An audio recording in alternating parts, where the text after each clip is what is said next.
Assalamu alaikum. Alaikum salam. What's going on, Dr. Arshia? I'm not a doctor.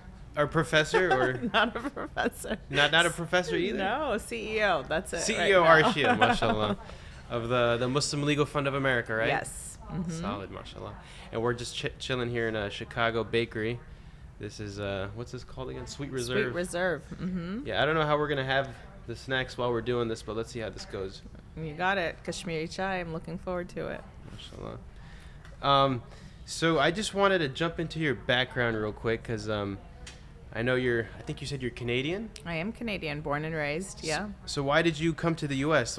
We could start there. Why do a lot of Desi women come to the U.S.? I got married. Okay. I got married and moved to the U.S. in 2005. Okay. You're from what part of Canada? I grew up in Pickering, Ontario. I was born in Toronto proper, Scarborough at the time. It's considered Toronto right now, so. Okay. And then you somehow landed in Chicago? I landed in Chicago 2005, and I've been here ever since. Okay. So what did you study in undergrad that got you interested in nonprofit work for the Muslim community? Nothing. I was actually always interested in serving humanity, so and understanding humanity. So there was a couple of intersections within me since as far as I could remember. So I actually studied psychology at the University of Toronto. And I was trained as a clinical counselor. But during that time, I was always interested in helping kids and the poor, the underserved, the underdog. I was always kind of going for the underdog. So I did a lot of volunteer work. Even as a young, 16-year-old, 15-year-old, I started volunteering. So I was always in the nonprofit space. After my education, I landed in a corporate job, but I was still a counselor in a corporate world. But my satisfaction was really grassroots and with people, and so I did a lot of volunteer work. When I moved to the U.S., I had the option of going back to school. I had to get relicensed if I was going to practice counseling here, and I was kind of burnt out. I had dealt with a lot of issues, and I didn't want to I was like, maybe try something different. But what actually landed me into the nonprofit sector was my desire to play basketball. I loved playing basketball. I was just new and I had no friends, and I was walking around and I walked into a building that said YWCA, but my brain saw YMCA. So I went in and I said, hey, I'm new to this country. I don't know what I'm doing. I'm looking for a place where I can play basketball. And I don't know, I think it was my hijab now in retrospect. The woman was like, well, you're actually in the YWCA. And I was like, what's the YWCA? And she actually asked me to pause. She went back and brought her program director out. They asked me if I would talk to them in the back. So I said, sure. And I walked out with a directorship. They offered me a position on the spot. They talked to me. We kind of went psychology, youth. I had volunteer experience, this, that, the other. I was like, but I can't even work. But they offered me a position as a volunteer director of racial justice and youth programming. Mashallah. And they said, just whenever you get your paperwork, we'll hire you, but we'd love for you to start. So I was like, whoa. I walked out to play and I walked in with a job. So that was my first entrance into the nonprofit sector here in the U.S. I come from a big family, and I was by myself, my husband and I at the time. I was still bored. I wanted something more to do. So I went to my mosque and I said, hey, I'm here. And is there anything I can do to help? And does the masjid need any? And they connected me to an organization called the OMAHA Center. They said, there's a new nonprofit that just opened. Maybe you can help them. So I met with the wife of the executive director of that organization. And she said, my husband needs help with filing. I was like, okay, whatever. I'll go help him file. I walked into his space and I walked out on their board. So I never I've never filed a day of my life there. I actually hired people to file. But as him and I met, he asked me if I would join their board. And so I became their second in board strategy and organizational development. So in 2005, I kind of went random just to do what I needed to do. But Allah positioned me to really take a footing into the nonprofit sector, and I've been there ever since. So how old are you at this stage when you were joining those boards? I was in my late 20s. Okay. And then you're married, you don't have any kids? At that time, no. Okay. Now it's a different story. Right. So what is it that you came in and you pitched yourself that made them take you on so quickly? Like, how did you show your competency?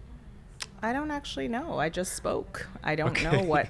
I don't really know what led. I think, like I said, I think in the YWCA, I think it could have been my hijab, because later there was a lot of issues of tokenization. I had a lot of people upset at how quickly I had taken a directorship and people had been there. So I learned those things eventually. But as a 20-year-old new to a country, kind of not knowing anyone, I wasn't paying attention to those issues at the time. But I do think my hijab was something that became, the YWCA had never really, I had a lot of issues back then. Even then in my interview, I was asked so I was hired by the program director, but when I went for a formal interview with the executive director, they asked me, how will I ensure that my children don't become terrorists? Now, granted, I'm newly married, I have no children, I'm Muslim, I'm in this space, I wear hijab, and the question in the interview is, how will you ensure that your unborn children will not become terrorists? I was like, whoa. That's crazy. It was, and that first year in the United States was really difficult for me. I think I took a lot for granted being Canadian, and I assumed that Canada and the US were very similar, right? Yeah. But no, the politics of the United States hit me pretty hard. I was called a bomb bag lady. Wow. I By was who? told, I was at a restaurant with my husband in New York, and we stepped out, and I had to use the restroom. I stepped back in, and as I'm walking in, they were saying, "Oh, look at that bomb bag lady just left," and then I caught them in their face, and they look away. So that first year was actually extremely challenging for me as a Muslim woman entering the United States. I was very challenged by it. I'm not going to lie to you. Yeah. Even working at the YWCA, I was director of racial justice. But for most of the trainings, I was asked to sit out because they didn't know where to put a minority brown girl. They had black, white, and Hispanic. So that was my first training at the Y. They had this, we're having diversity training and you're the director. And literally they had a black, white, and a Hispanic person, and they didn't know where to put me. I sat in a corner like I was in a timeout and for 3 days. And at the end of it, my program director was crying. And so we started to I didn't realize my presence was challenging systems that they had never paid attention to. I would host meetings for the youth in my community, and they would talk to me about the hijab. So Islam and the politics of Islam and hijab and the politics of hijab hit me in 2005, like a ton of bricks. I was expecting my first child, and I had issues going in and out of airplanes. I had people mocking me. And at the time, my husband, defended me, and I remember pulling him and saying, "Don't say anything." And what I didn't know, and what I have become very cognizant of as the CEO of MLFA, is how much of that I had internalized. How much of my husband, myself, I was like, "Don't say anything. Look down." I felt attacked, but instead of feeling like I need to fight back, I need to speak back, although I was always a fighter and I was always a change agent, that was really personal to me. Yeah. And I remember walking into the plane where they had announced that these two people were coming in, don't make eye contact. It was just my husband was playing with me at the time, and I was like, "Don't play with me, don't look at me, don't talk to me, just look down." I didn't realize how 17 years later I would be the CEO of MLFA, and what that internalized Islamophobia, how that shaped my experiences. I can go on and on. I don't know if you want more of that. No, go ahead. It was very traumatic, I would say. So you were going onto a plane, and they told everyone on the plane, "Don't look at these two coming on." Because there was a verbal argument with my husband, who a bunch of young boys had come in front of me and were trying to bud the line, and instead of them being, taken aback or whatever, it was my husband and me who were kind of, so all of those sorts of issues. I think you get what I'm saying. So. Wow. That's insane. And that's just a few. I can keep going. Like my first few years, I was like, where am I? And I remember, and I've said this before, when I left, I went back to visit Canada, I actually kissed the ground. I felt like relieved, like, oh my God, I've left. I'm home. Like, I remember just taking my little baby and going back, and I was like, oh my God, I'm home. Like, I'm in Canada. Like, I was like, oh my God. Like, because that's how hard that felt for me. Yeah. I mean, I was, taken from my I didn't have family. I didn't have friends. I just had my one person, and he was working all the time. So I just felt really like, what am I doing? And everywhere I went, I was on spectacle, right? I was being watched. I was being commented on. I was being talked about. So it was just a very unsettling experience. I hear you. So just to jump back to the OMAHA organization that you were talking about earlier, you were working there doing some sort of filing. Never did filing. Okay, you never did filing. I joined their board. Okay. So I was VP of their board, organizational and strategic development. And so I did that while I was working at the YWCA as the Director of Racial Justice and Youth Programming. And then my other Canadian American intersection was when I was expecting my first son. And so I was like, okay, what does mat leave look like? In Canada, I would have had a year and a half fully paid. I was corporate, and so here was like, no, you just leave your baby 6 weeks old with a stranger. And I was like, what do you mean that's what I do? Oh, well, it must be different back then, because now there is maternity leave. Well, there is maternity leave, but it doesn't compare to Canadian maternity leave. Well, what does that look like?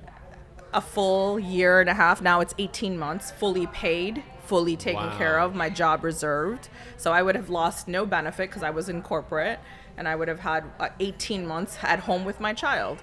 Here, it was 6 weeks for some people. I was a director, so I was getting 3 months. But again, there was a woman at that 6 week mark who worked with me, and I felt bad. Her and I were pregnant at the same time. We were going to have our babies at the same time, and I was getting 3 months, and she was getting 6 weeks. Yeah. That bothered me. And so then my boss at the time was like, well, you come up with something. I said, we're here to empower women and eliminate racism. And I don't feel very empowered, right? So it was those intersections that I kept fighting or going up against. So then she was like, you can work from home and you're still going to have your job. But, my son had some food allergies, which were new to me. I was a new mom. And I just decided, the hardest decision of my life was like, I'm just going to let go and I'm going to be a mom. And I am not going to work anymore, which I've been working since I was young. I told you I started volunteering and stuff. So that was a hard call for me personally. But I said, you know what? I'm a mom. I had my background in psychology. Having this child and not being available or present for him wasn't an option that I wanted to kind of live out. So I chose to stop working at the Y. I resigned, but they were giving me everything. You can work from home. You could Arshia, take it. Don't leave us, take it. Yeah.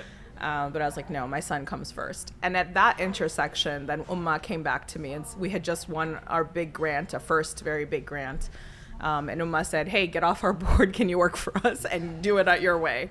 So it was a win-win for me. I was like, okay. So I never actually stopped working. I just changed the way I worked. And so I continued on with OMAHA as a consultant and, kind of developing the OMAHA Center. And I let go of the YW at the time. I gotcha. A full year and a half of maternity. That's where you're still stuck. I'm still thinking about 18 months now. That's 18 months fully paid. You just stay home with your child. You just take care of your baby. You're getting your paycheck and you're getting all your benefits. Doesn't that cost a ton to the company though? What's the cost of after? So what I realized in those years that I was struggling was Canada was about prevention and the United States was about treatment. So I remember walking again in that same, I was like, whoa, because I saw people smoking. And so my worlds were kind of coming together in my head. And I was like, oh, I get it. This country gives it all. And then you got to pay to fix it. That country says, we're paying, so you don't get to do X, Y, and Z. So preventative versus treatment. That's the easiest way for me to tell you the difference in the way I grew up and then the way I'm raising my own children. I hear you. Okay, so you go back to OMAHA and you're working for him now. How does this stepping stone lead to your work at the MLFA? I was at OMAHA Center for 10 years, and I really got to learn nonprofit development for a long time. I think I was one of the few Muslim women who held the title as development because it wasn't something that, a lot of our nonprofits developed, and there was a lot of mosque fundraising, and that's kind of how we made our bread and butter. But OMAHA wasn't like that. It was very development focused from day one, and so I worked very closely with the executive director, who was like a dear friend and a brother of mine, and we were doing development work. And I went to the Kellogg School of Business, and I started learning development before development really even became a thing. So I think that's probably the clearest way that led to my position at MLFA, because I was hired at MLFA as their first ever Chief Development Officer, which was a title that I held and owned starting at OMAHA and then throughout my career. I gotcha.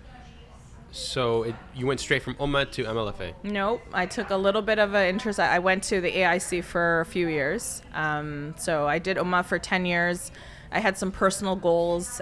During that time, I got divorced. So I was a single mom for quite a bit of time. Got involved in the legal system. So I was up close and personal as a Muslim woman in the legal system. My ex-husband now, it was fairly difficult to go through that process, but I started to notice how being a Muslim woman in the courtrooms and in the system was also an issue. So there was a time where my friends who were advocates for abuse and other things said, Arshia, this is, you need to go take off your hijab and go grab your kids. Because I was stuck in a custody battle that didn't make sense to me. There was no reason why this should have been a battle. There were certain things that were pretty clear and evident, and why I would have been the best, caretaker for my children. Yeah. But the system was just pulling me through, and there were conversations of she follows Sharia law. No way. And I remember in our trial, the entire space gasped. I was questioned about halal and haram. It was, Your Honor, she doesn't feed her children food from people of the book. Oh my God. So since I've entered this country, my religion and my gender and my hijab have been on trial. So I actually lived those moments. And I remember when my friend said, Arshia, take off your hijab, go get your kids.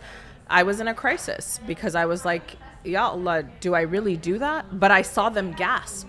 And my children were very young at the time. We're talking about 2, 3, 4, 5. Like, I was going through this battle, and I couldn't do it. And I remember the day before court, I prayed, I did istikhara, and I told my friends, I could lose my kids today, but I can't take off my hijab. If I take off my hijab and go grab my kids, I lose both. I lose myself and I lose my kids, because who am I going to be? And if I go in with my hijab as who I am, I could lose my kids, but at least they will respect me one day, and I will respect myself. So that was the scariest and hardest day of my life when I entered that courtroom. There was police everywhere.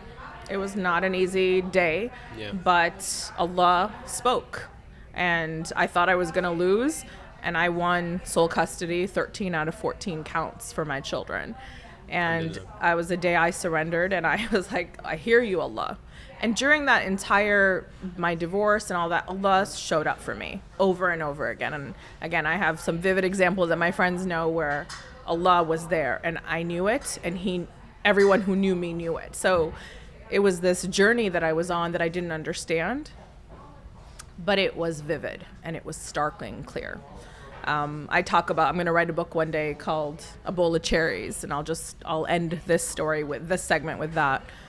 I've always worked. I told you I've made good money. I was a counselor. I worked corporate. Money was never something I thought about. I stopped working when I became a mom, and I dedicated my life for my children. And with my divorce, there was a lot of things that happened, but I had no money. And I remember my ex, it was just messy and hard. Yeah. And I remember walking into a Walmart and seeing the cherries, and I love cherries. And I whispered in my head, wow, I can't afford, I was like, Arshia, you can't. And I didn't say these words. I'm saying them to you today. I said in my head, you can't buy those cherries that are $6.99 a pound right now. What is happening? I was in this, what is happening? And I remember going home and just kind of staying in that space, and people started coming over. And I kid you not, God is my witness. Every single person brought me cherries. Wow. To a point where my fridge was full of cherries, and I gave cherries away. Yeah. And that moment, again, I told you, Allah showed up. every time, that was a whisper in my head. So you read in the Quran and you hear stories about Allah hears the whispers of your heart. But I was living this reality where I had no family. My kids were little. I'm in the courts. I'm a nonprofit person. I'm like barely making any money. And I am full of cherries. And so I gave cherries away and I surrendered. I was like, okay, Allah, whatever I am doing is something you expect me to do.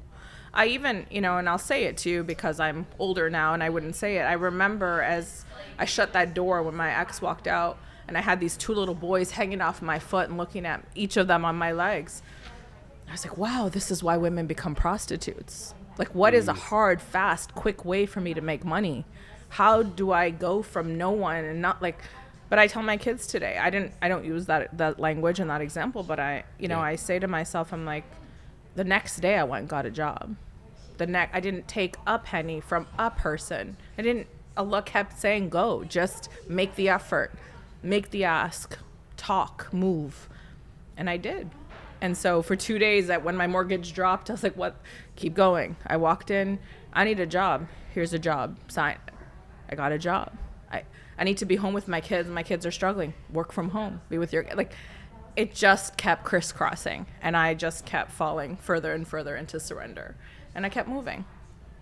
But all of that, all of me continued until MLFA showed up. And even that intersection was because I was dealing with an issue with my ex and police were knocking on my door and treating me as though I was a criminal, banging, boom, boom. And I was like, what is that? And I hear the voicemail and it's like, we are the blah, blah, blah, and you can't, and why is the police calling? Like, what is happening right now? And I called my lawyer and I was being, like, my ex was trying to frame me for something, some sort of espionage. I don't even know what it was. But I remember calling a friend of mine and I said, and who are lawyers, and I said, now I'm dealing with this stuff. And she was like, Arshia, are you doing the Hajj? No. Okay, let's go do the Hajj. Okay, one. Another friend is like, have you heard of the MLFA? No. What is the MLFA? The Muslim Legal Fund of America. What do? They help Muslims who are in the courtroom. I'm like, are you kidding me? I've been in the courtroom for so long and there's an organization out there that helps Muslims who are in the courtroom. Who are they? What are they? And so that's kind of how I heard about MLFA. But before I could reach out to them, they reached out to me. So they had heard about me because his friend knew me and knew the organization. And during my interview, I guess, or my phone call with my predecessor, the previous executive director, I said, well, I need MLFA for blah, blah, blah, blah, blah. And he's like, well, we don't do that. We don't do civil. We don't do, we don't do divorce. We don't do family law. We do this. And I was like, oh, okay, well, he's like, but maybe you can help me. I hear you're a development person. And I was like, yeah, I'm a development person, chief development. Yeah, he's like, I need that. MLFA needs that. We've not had development. We've been fundraising. And he gave me the history of the organization. I was like, oh, well, first and foremost, I didn't know you existed. Second, I know what it feels like to be Muslim and be in the courtroom. I know what it feels like when you're treated like a criminal and they say Sharia law and everybody's like, stay away from her. Like, I know what it feels like. So wait, tell me more about this mission. And that was the beginning of my heart being like, Arshia, you might have found something that you were being prepped to fight for the past 10 years. And so how did I say no? I didn't say no. I joined. So that's a crazy segue into MLFA. Just a couple questions before we go into that. Mm-hmm. So your ex is building a case against you that you're a terrorist. Hold on, isn't he Muslim? Not a terrorist, but some sort of using plot. Islamophobia as a way to make me less credible. Right. And so that I follow Sharia law, that I don't eat halal haram, like using Moses and Jesus, like he was using prophetic like language to say that I am like this and she has taken my kids, and even to a point where he said I am from the United States of America. And in my head I was like, where am I from, Pluto? Like, yeah. Wait, so how does that not undermine his position? Isn't he Muslim? Isn't he from a Muslim country? He was country? American. He was born and raised in America. Okay. And he said, I'm American. I was a green card holder. I was a Canadian citizen. Oh. And so I was an alien. So he's using that against you. So he was using that against me. He was an American. So that's all that mattered. I am normal and I am American. and she is not. Okay, interesting. That was and yes, I think he's Muslim. Okay, I hear you. So, okay, what does development mean? Because it seems like the MLFA needed it really badly, and you had it. Mm-hmm. What does that mean in this context? So in this context, and this is, again, this started with OMAHA Center, its development is a process of stewardship and organizational, I don't want to call it fundraising, although it is called fundraising. Mm-hmm. But it's not just going out and asking for money. It's finding like-minded people who align with mission. It's almost like an investment proposal. Hey, this is the mission. Will you be a mission partner in helping me move this mission forward? So there is a financial ask, for support, but that support is very intentional, and that support is designed to grow with the person as long as the person is a mission driver. So it's not asking anyone and everyone. You do that. Every, fundraisers, mosques, we do that, but you put out the mission, so it's more than the money. The relationship should be transformative for it, and those are mission partners. So you see them as stakeholders, like you are investing. So in the business world, you find investors when you have a great idea, mm-hmm. and you want to build your investment. And the better your investors are, the stronger they are, the more opportunity you have to take risks, to develop your business concept, all of that. Well, nonprofits are no different. We are the third sector. We are a response to the government and the for-profit failing a group of people in any given way. And so when we just go ask for money, it's a transaction. And, I've done that at MLFA. I've called them a lot of my donors, and not all of them. A lot of them do, and they're amazing, and they are partners and they're stakeholders. But a lot of them just gave money at the mosque. So they were like, "Who are you? Yeah. What are you? What do you mean? I gave money at Ramadan," and so that is what shifts in development. So you have very few of those people who just gave you money, because the goal is, as soon as they give you money, you ask them for a relationship, even if it's a small amount. You and I met just randomly, but the point that I want youth involved. I want young people involved. I want innovation. I want to know about the new technologies. And if I'm busy building here and I don't have that relationship with you, I didn't ask you for money. In fact, I didn't want money from you. Don't give it to me until you believe in what I'm doing. Right. Because then there's other places you can give it. If you just want to give. If you want to give to me, I want it, but understand what I'm doing so you can go with me. Yeah. Because it costs a lot of money to just keep asking for money and then having to ask again. So this is what development teaches you. The cost of acquiring a new donor is a lot more than maintaining a donor who's already said, I believe in what you're doing. Okay, interesting. So you came to the MLFA with something they really needed. Mm-hmm. Something they never had, and something they wanted, and something they recognized was a need for the organization. So MLFA was a reaction, like a lot of organizations, a response to an issue in the community. And there were a group of activists in Dallas, Texas, who responded. And so the fastest and easiest way to collect funds was through the masjid. And a lot of the people who were being attacked after 9/11 were leaders of the masjid. So it made sense. Right? And they did that for 14 years, and they were very successful at it. And they raised a lot of money, and they helped a lot of people, but they also learned a lot, so I respect that process, because for 14 years, fighting the good fight is important. And somebody said to me yesterday, Arshia, you work really hard. I want to see you work smarter.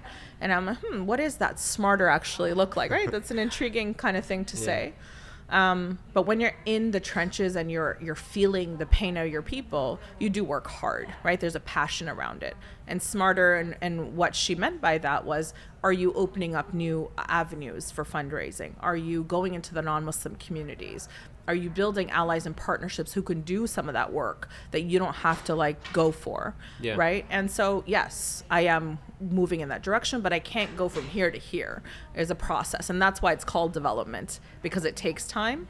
And truly, a development director is successful usually after 3 years, right? Because then you kind of do an assessment of who's with you. You steward those who are with you to come, stronger with you. You have impact. So you're looking at the impact that the organization is making. It's not just a transaction anymore. It's a transformational ask to make a transformational difference. How many of our organizations are driving mission? Some of us forget. what missions we even are in, because we're so caught up in the need for the business to maintain itself. So I am not that person. I want to, and when COVID came, I asked that question, and MLFA was in jeopardy because we didn't have that strong development arm. And so we had built something amazing, and I had to pause, and I asked leaders of our community, is MLFA really needed? I mean, I'm there and I understand it, but I want to know from the people who are here. I want to know. So I did an assessment, and they're like, it's absolutely needed. Everyone's like, is it different than care? It's absolutely different. There's parallels, there's overlap, but there has to be. We're dealing with Muslim issues, right? So I wanted to sort all that first. And okay, now MLFA needs to go. So what does that going look like? And so it was really jumping inward. And it was really making sure those pathways, those relationships, that communication, that impact was all kind of being managed and tracked, so that I can have this conversation with you with integrity. As you can see, I'm not good at, you said just go on the fly. I'll go on the fly. Yeah. But I'm not good at making stuff up. So I need to know. No, this is solid. So just on that note, what's your mission statement at the MLFA? Like, how do you distinguish yourselves from CARE and other organizations? So our mission statement is to advance equality and justice for American Muslims and Muslim organizations, by promoting legal compliance and protecting their rights in matters concerning national security law. How we are different. We redefined our mission. So when I joined MLFA, this was not our mission. But a part of my development work was to bring the entire organization together and look at our mission, our vision, our values, our so what, our why. And we went through an entire organizational planning process, not even a strategic plan. Most organizations, we're doing a strategic plan 3 to 5 years. Good, I've done millions of those. But this was about, who are we? What are we about? What differentiates us from other organizations? Do we need to exist? Can we amplify in some other way? So we took the lane. We looked at our cases. We looked at where we've been at for the past 14 years. We looked at what we got good at. We looked at who our lawyers were, what they brought to the table, and national security kept coming up.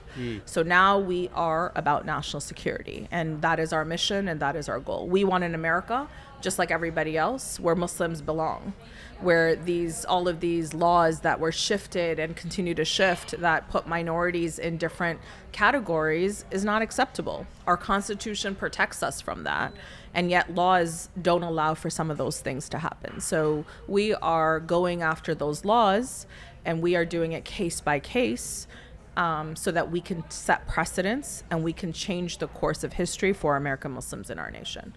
But we stay in our lane, which is national security. Other organizations such as CARE do some national security, but that is all we do. We don't do other like a lot of people have said, Arshia, can you come and talk to my school about Islamophobia? Can you talk to me about bullying? I can't for my mission. I can as a leader and all those other, but I can't as a CEO of MLFA. Got it. Okay, so your job is to go in and make sure that governmental institutions are complying with the law. Is that right? It's too simple. The law was changed. Have you heard of material support, Patriot Act? Yep. There's, terrorist enhancement, the Quad S. There's a whole bunch of laws out there that we as common people don't know about. Like, I did not know that I was on the terrorist watch list. You may be, but I didn't know that I was. So again, I was telling you about my Canadian experiences. I'm driving to Canada. My father's in a hospital. I get in my car and I go. And I get stopped at the border for 2.5 hours. It was the first time I was using my U.S. passport. And I was like, what? Canada's discriminating? Like, the defense, like, I'm angry and I'm defensive. Like, what's happening? My father's in the hospital. Like, let me go. I'm Canadian. But I'm holding an American passport. They're like, no, you need to stop. We need to check your car. For what? I had a little Corolla at the time. I'm like, what's happening again? So dogs are going in and out of my car. Wow. The FBI, the border security is asking me to get into my phone. They take off my hijab. They put me in a corner. And I'm like sitting there going, what? I don't like that I was that ignorant. And I don't blame anybody for it. I was just, a person doing what people do. But these things are out there. And I experienced them, and I didn't experience them for no reason. So I remember going back to Canada. I was like, they stopped me. And I was like, I felt violated again. But then I was like, who are you to complain? Like, you got through, right? Like, at the end of it, I was fine. But there's a lot of people who don't. There's a lot of people who can't. And when 9/11 was going on, go back to your country. Where do you want me to go? Okay, I'll go back to Canada. And I joke with my kids and, all the stuff we dealt with when President Trump was there. Yeah. And my kids were like, Mom, I'm like, ship me out. But I went and got my U.S. passport. I am now an American because I did not want anyone to separate me from my boys. My boys were American. Therefore, I needed to be American. I saw what was happening with Trump coming into presidency. So I was like, okay, Arshia, time for you to become an American. Yeah. So no one's going to say, you're not an American, you're an alien or whatever else. I'm from Pluto. Like, my kids are here, I am here. So there's a belonging and there's a way of being that we don't necessarily have because of all of the jabs and the hits that we constantly take. Right. And I am trained in counseling and I'm trained as a clinician and I'm trained as a life coach. So it allows me to take the trauma and process it maybe differently. But I've seen a lot of brothers and sisters who've broken from those experiences. I've seen suicide, in our youth. I've seen a lot of things. And I feel like, okay, Allah wants me to do something. I got to figure that out and do it the best I know how to do it. Got it. Okay. So when the MLFA is looking to make an impact in the Muslim community, are they essentially just policing, the State Department? No. We are changing laws. So our strategic approach was different. We started case by case. And so we still are case by case. So you hear you want to break a wall down, you go brick by brick. Mm-hmm. You have, whether they're coming in with a bulldozer. We don't do bulldozer. Yeah. We do case by case, brick by brick, person by person. So the law is a tricky place to be. So I remember again in my own experience where one of my lawyers said, after I thought I won, I just told you I won sole custody. Yeah. What does that actually mean? And I had to appeal and I had to go through all of these layers of the law. And I remember my appeals lawyer saying, Arshia, justice is the last thing that happens in the American courtroom. Like, what? Because my anger, my frustration was, I'm right, he's wrong, this is justice, I want. Like, that position didn't serve me. It doesn't serve us as Muslims. The law is there. The Constitution is the ultimate law. But there's laws that are created. And what MLFA does is we fight those laws that are now going against us. Example, terrorist enhancement. And so in that situation, when we fight and we win, we create good law. So if you're in court, you may not have been in court, they reference cases. So even though there's this law, there's cases, and lawyers use cases to defend or to protect or to win or to lose in their situation. Okay, so if we could just take a step back. Yeah, please. Terrorist enhancement is a law that was... What is terrorist enhancement? You are, and this is actually one of our cases, and you are a white American man. Well, I'm Arab, but yeah. You're a white American man. I'm just going to make it simple. Okay. I'm a brown Muslim girl, woman. I do something, you do something. We do the exact same thing. You will get maybe a year, a probation, 5 years. I will get 13 times that for the exact same thing. Like, I will get 13 years. This is statistically. Yeah. Yeah. I'm using averages. I'm being very simplistic so that we understand. But if I am labeled as a terrorist or if I am affiliated in any which way with any of the terrorist issues in national security, then the way I am treated is exponentially harder and harsher than anybody else. So we look at two cases, exact same thing. And I have some cases right now where we have the mother of the San Bernardino issue. He murdered people. He was known as a terrorist, whatever. His mom threw away a text or threw away a piece of paper. She was going to be tried as somebody in terrorists, like taking that material support, taking that information away. Like, I'm forgetting what it's called in this moment. Obstruction of justice, right? Because she threw away something that belonged to a him, dead terrorist. Yeah, belonged to her son, who was accused of terrorism, but she could be tried, and she would face 5 to 8 years in prison because she threw it away. Because she threw it obstruction of justice in a terrorism case. So that's a real case that we took, and we won. And what did winning look like? Winning, well, first, before we won, she couldn't find a lawyer. If I come to you, now take away your Muslim hat, if I come to you and I say, I'm being accused as a terrorist, and you're a non-Muslim, so you don't have a veil. What do you feel, or what do you fear? I don't want to have anything to do with her. Most people will say that. And so she couldn't find a lawyer until she found us. So first, she couldn't find someone to even take her case. She's like, and she was an older woman, so, our mother's age, whatnot. She threw something away, fear, whatever. I don't even know the details, and I don't want to get into details. But the point is, obstruction of justice connected to terrorism would have landed her 5 to 9 years in prison. She was honest. She said what she did. We fought for her. Our lawyers were on her case, and she got probation. Okay, this is interesting because when we learn how to change law in the classroom, no one mentions you do it by fighting cases. You do it by passing a bill, like the "I'm Just a Bill" song on Capitol Hill. I don't know that song, but... Okay. So you're not passing a bill. You're actually going to the courtroom and saying what you guys have here goes against the Constitution. And then you win the case. What happens to that law, like the terrorist law So thing? we set a precedent. So we set good law. So there's there's good law there. So by setting good law, so I'll use Noor Salman because that's our most talked about, and most people say that should be all over the world. Like, Noor Salman was the wife of Omar Mateen, who killed people in Florida. The Orlando shooter. The gay bar. The gay bar. The Orlando shooter. Wow. Okay. Noor Salman was 100% innocent. She was a young mother. I personally interviewed her a few years ago when I was first with MLFA. She was planning to go to Disney with her 3-year-old son and her husband. He went out and he did that night. She was not there. She did not know he was doing that. She didn't know anything. He's dead. So she wakes up in the middle of the night. Again, I have a reflection of the police banging on her door. Yeah. I am blessed. I had one policeman. She had people with guns, and you can see it on TV, you can see it on the news, what she had to go. They take her child. That day, her son was taken to custody just like she was.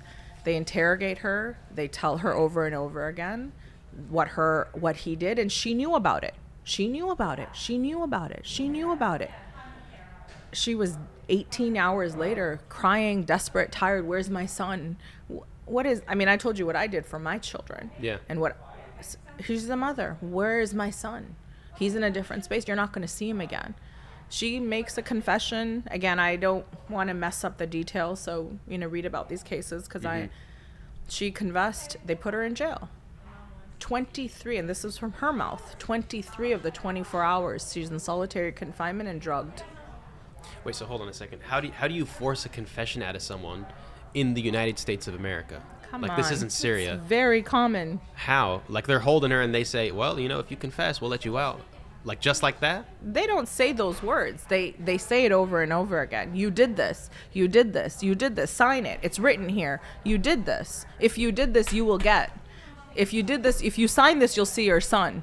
If this is what we read, this is what we see. Like, so there's a lot here, and we're not going to unpack it in this podcast. But if you haven't watched The Mauritanian, watch it. It's our story.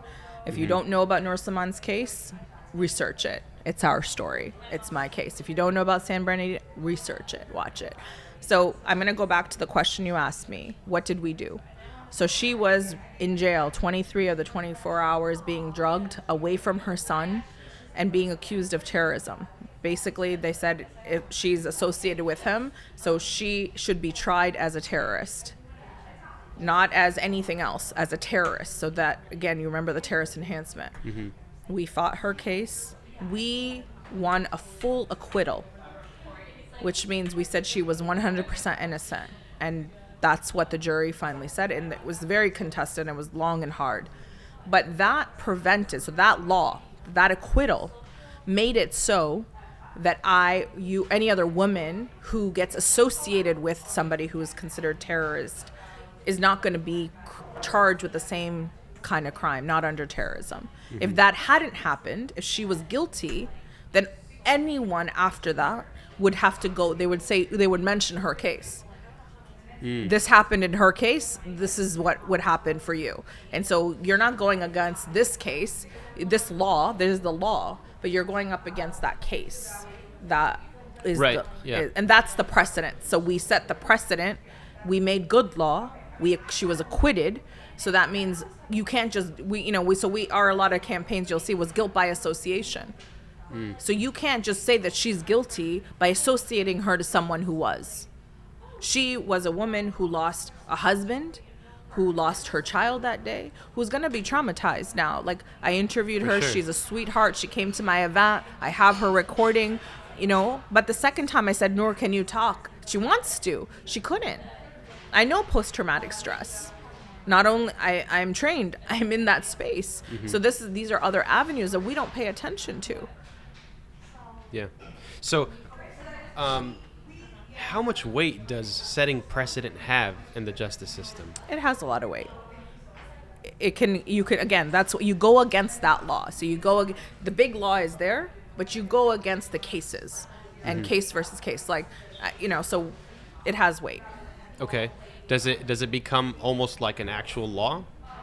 It becomes good law. It becomes the reference. It becomes the reason. So if you're in court, if you go to a trial, they'll reference, this happened in this case. This is how so then the judges use that. It doesn't always mean it's a win, but it is a strong kind of advocate. It's like getting a reference and getting multiple credentialed references. And this is happening all in the federal courtroom. That's MLFA's space. We're in the federal because we're going up against the Constitution. We're going up for the Constitution, not against it. We want to uphold the Constitution for American Muslims. We want American Muslims to be seen and treated like everybody else. And that's a very loose statement. I know I say that knowing the minority movement. I know that seeing our African American brothers and sisters. Like, if you know history, if you're living in this space, if George Floyd's murder wasn't on camera, would it have been the movement that it became? Because people still questioned it. Yeah. People still questioned it. What do you mean? We see it with our eyes and we question it. It's the same thing. And now put terrorists there. We can say a black man going in for drugs. The human brain rationalizes. We saw people stepping on. I couldn't see it. I turned away. I don't have that heart. But I tried as long as I could. And I had to turn away. But that was not just, oh my God, these two did this, therefore they should. That's what we would think, right? Yeah. That's not what it was. That's not what it was. That's never what it is. And that's my mandate now. Why am I having this conversation with you? Because Mohamedou Saleh said to me, he was the Mauritanian taken in Guantanamo, spent 14 years. I said, what do I do? This is my privilege and my position. What do you want me to do to make it okay or justify or support you? You spent 14 years being tortured and hurt and in Guantanamo for nothing. There was never a crime. Right. For him, right, it was just a phone call that he got from someone that happened to be affiliated with Al-Qaeda. So terrorist enhancement, right? Boom. 14 years later, he diapered, chained, tortured, cold room, hot room, food. He said to me, Arshia, if to be myself was to be hurt, to be good was to be bad, so where do you go? And it's the same tone, it's the same laws, it's the same system that MLFA is fighting. Right? So I asked him, what do you want me to do? He said, shed light. And when he said shed light, I remembered George Floyd. When he said shed light, Arshia, don't let this happen in the dark. Don't let my pain be hidden in the dark. That's why I wrote the book. That's why I went for this movie. Because we don't know. And we don't know, we won't solve it. And the other challenge I've experienced in 3 years of being at MLFA is, and I've said this to my lawyers, this stuff is traumatizing for us. I've given you my itsy bitsy examples of my own trauma around it. And so when Charlie Swift, who is the executive director of the CLCMA, which is the Constitutional Law Center for Muslims in America, which is the boutique law firm that MLFA funds to fight these cases, he said, Arshia, Muslims, he's like, hear me, listen to me. Muslims in America think their FBI is looking for a needle in a haystack. You are the needles. I was like, oh. When you had the SSS, did you get the SSS? I always got the SSS. What's this? The Quad S. So if you've ever traveled, a lot of people get SSS, Special Security, I don't remember what it all stands for, but it's the Quad S. that essentially means they think you're on the terrorist watch list, or that's a special security measure. You're being taken, you're being measured, you're being watched. And people, and we have a lot of clients who come to us because the Juarez gets in the way every single time. I have leaders of organizations who call me who have been to TSA, who go everywhere. And yet when they come out of a plane, 2 FBIs are waiting for them. They can go and talk to the TSA, but on the ground, their name is marked and people are waiting. They call me and I call them sometimes. And like, I was just thinking of you. Instead of I missed my plane, 2.5 hours of security, of checking, of this, of that. Like, and those are the cases we take on. Because again, some of us are privileged. I've gone through all of these things, but I got through them. And some of us are not. And we have to fight that. That's not okay. Yeah. Right? That actually sounds very similar to a case that CARE fights. Like Hassan Shibli was involved in fighting cases where people were being just interrogated at airports and being held and whatnot. So is that a place of overlap between your institutions? It could be. I know there is some overlap in certain cares. Not all of them. A lot of cares do different things, but there are. And I think Hassan Shibli's care, I know he was a great partner for MLFA, and I know we've crossed a lot when I was new to MLFA, and he was at CARE. He even spoke at my gala back in 2019 or 2020. I'm not sure which one, because there is overlap. So when he feels like I've done my limit, he'll come to MLFA and say, now let Charlie and the team take it further.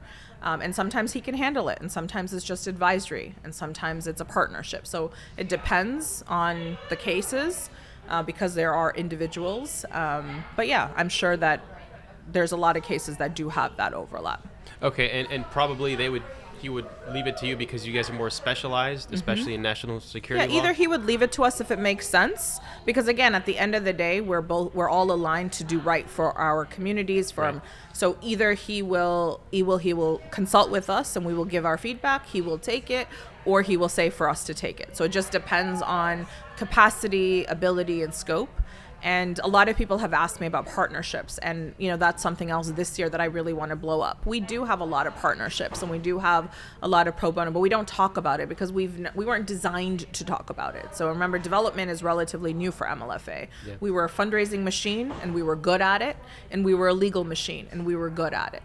So my intersection is to turn it into this nonprofit where we are good at it, but we are also talking about it in a way that shows social impact, that brings the community in, and that it's in the United States. Like, I am an American. I tell people I'm North American. I don't say American. I was Why like, is where that? are you from? Because I'm North American. I'm Canadian and I'm American. I'm not giving up my Canadian to be American, and I'm not giving up my American now to be Canadian. I am both. I have both passports. It gives me power. I hope. Yeah. I could still get in trouble. I know this. But I'm better off than Muhammadu. And that's when he said, Arshia, talking to me might get you in trouble. I said, I'm the CEO of MLFA. I'm pretty sure trouble is around the corner. But I can't run from it. I'm not trying to cause trouble. I'm not against the government. But I'm doing what every American has, who's been born and bred here does. We fight for our rights. I put my hijab on. My mom took hers off. When she came from India, she took off the hijab to assimilate. When I was in college, I decided to put on the hijab to differentiate. Yeah. It's our time. Our parents, bless them, they did their part. Now it's me. It's Generation X. And what I think I said to you when you and I first met is my challenge is if the younger generation is not taking time and scope to understand what these organizations are doing, all the work we did is going to go into nothing. I need you. And I need you to tell me if you think I'm wrong, if you think I'm doing it in a way that's not the way you want to hear about it, fine. But you don't have I don't have all of the back end. I was trained as developing organizations. So I'm a human emergence and an organization emergence leader. Yeah. But national security wasn't my thing. I was Muslim. I dealt with a lot of Islamophobia, structure and otherwise. But national security is a whole thing. I'm still learning. I'm 3 years in and I'm still learning. Charlie, make sense of that for me. Call me. Christy, tell me that again. Kate, tell me that again. Because it doesn't register, because we want to believe what we want to believe. I want to believe in kumbaya. I want to believe that, and I have to be mindful now and I need you to have consciousness of that. Because when somebody said you were on the terrorist watch list, I was like, why? And if I say that to the wrong person, they're going to move away. I need you to move in. I need you to look at that. And I meet random people all the time, and they're like, I have the Quad S. You're probably on the watch list. The watch list is growing. It's not going less. Yeah. Yeah, it seems like it just keeps getting worse and worse. It doesn't matter, Democrat or Republican. Haq or batil, my friend. I'm going to take you all the way back to Allah. That's where I started with you. What's that word you use there? Haq or batil. Truth or falsehood. Got it. That's our premise.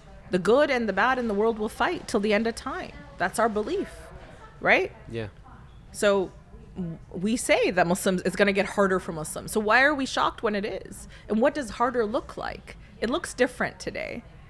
But it doesn't mean it's easier. And we are a body, right? An ummah. We are one. So if you're hurt, I should be hurt. So if you're hurt and I look away from you, where's my iman? What am I doing? And that's why I said I have gotten job offers. I have gotten we'll give you unlimited this. It doesn't even matter anymore. I can't look away. And I don't want to be stuck in this one space. I don't want it to be Muslim for Muslim anymore. Because I am not Muslim for Muslim. I am Muslim for all. I'm a believer. That doesn't mean I'm just stuck in a corner. The Prophet came out of the cave. So we have to, sallallahu alaihi wasallam, come out of the cave. And we have to engage, and we have to talk, and we have to understand, and we have to connect. When MLFA was kind of in the air, I was thinking of my boys. I was a single mom, I told you, 10 years. I was like, what is my boys' life going to look like? Just like the African American moms think about their boys. I wasn't different. When I became okay with the cost of my own legal fees was when I saw that Turkish boy, or was the Assyrian boy in the Turkish water, the red shirt. Oh, yeah. And I remember, and I'm always leading youth, and I love working with youth. And I remember that day saying, are we just in this world now where we look and we feel bad on social media and then we keep going? Because that little boy made world news. He was a body on the ground, just lying there. And I was a mother of boys that age and that size when I was fighting. And so what I told myself is, Arshia, every dollar you ever sent in the system, who cares? There are mothers on earth putting their babies in boats like Musa alayhi salam and saying, go, maybe you'll live and prosper. So if I spent 300,000, 200, I did, because they're my children. It's my responsibility. And they don't owe me a thing for that. I don't tell them you owe me because I fought for you. It's the next generation. It's my responsibility. God gave you as a gift to me.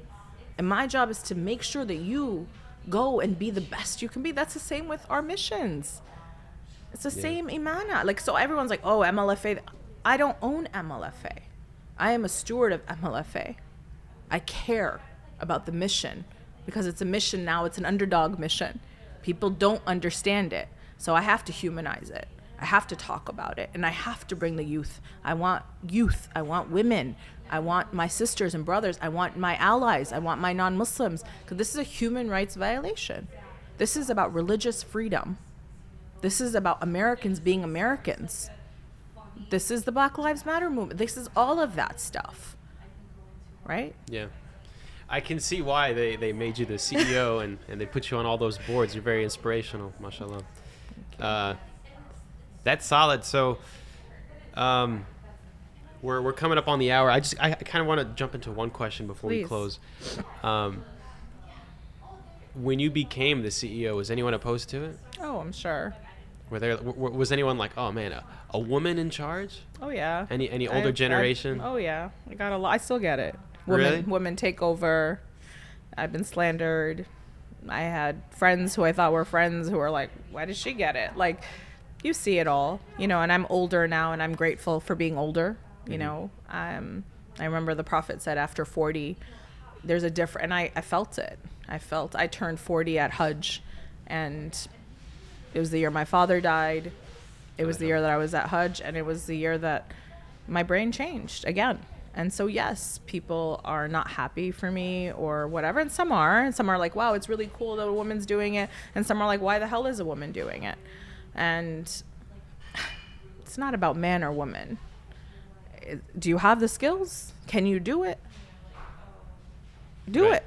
Like, we talk. And I hate that about our community sometimes. Like, we hurt ourselves. Like, I keep saying, I mean, there's coming bigger. When I say haqq or batil, I've taken you back to Allah from the beginning of time to the end of time. There's something bigger out there. And if we are divided, I mean, this is the sadness and the pain of the Muslim ummah, right? Like, if we are, you know, wherever we're from, Pakistan, India, Bangladesh, whatever, if we're stuck in this noise, we've forgotten the message. He stood at the end and said, we are one ummah. You hurt, I hurt, you're women, you're men, you're black, you're white. This is about the worship of Allah. This is about being stewards on this earth.